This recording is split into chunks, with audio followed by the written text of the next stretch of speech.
আসসালামু আলাইকুম এভরিওয়ান, সবাই কেমন আছেন? আশা করি সবাই ভালো আছেন। তো গত টিউটোরিয়ালে আমরা দেখেছিলাম ওয়ার্ডপ্রেস কীভাবে ইনস্টল করতে হয়। তো আজকে আমরা দেখব হচ্ছে ওয়ার্ডপ্রেসের থিম কীভাবে ইনস্টল করতে হয়।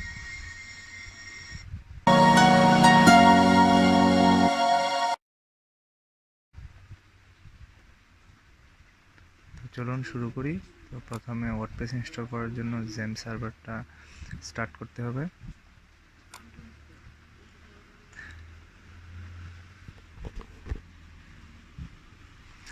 অ্যাপাচি স্টার্ট, মাইএসকিউএল স্টার্ট, মনে রাখবেন জেম সার্ভারে এই দুইটা সার্ভার স্টার্ট করতে হবে। তো তারপরে অ্যাড্রেস বারে লিখতে হবে লোকাল হোস্ট,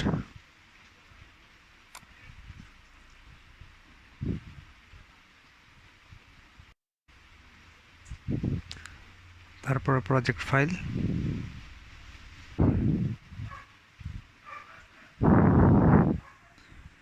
আমাদের ওয়েবসাইট চলে আসছে।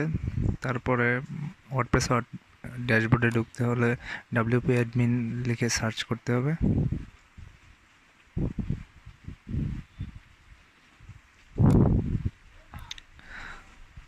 পাসওয়ার্ড দিয়ে লগ ইন করতে হবে।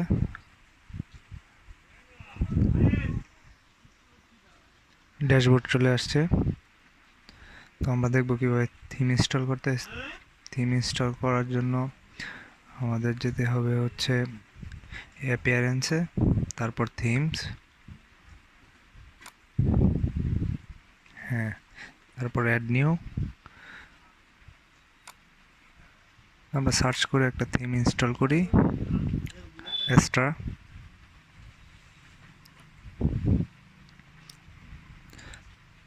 আমরা এই থিমটা ইনস্টল করি।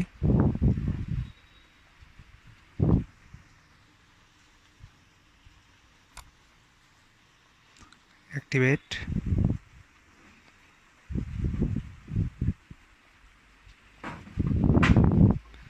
ইনস্টল হয়ে গেল।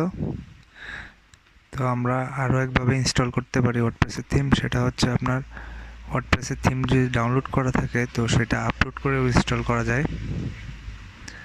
তো চলুন দেখি। অ্যাড নিউ, তারপর আপলোড থিম, চুজ ফাইল। সবসময় মনে রাখবেন আপলোড করার সময় থিমটা জিপ ফরম্যাটে হতে হবে, অন্য ফরম্যাটে হলে নেবে না।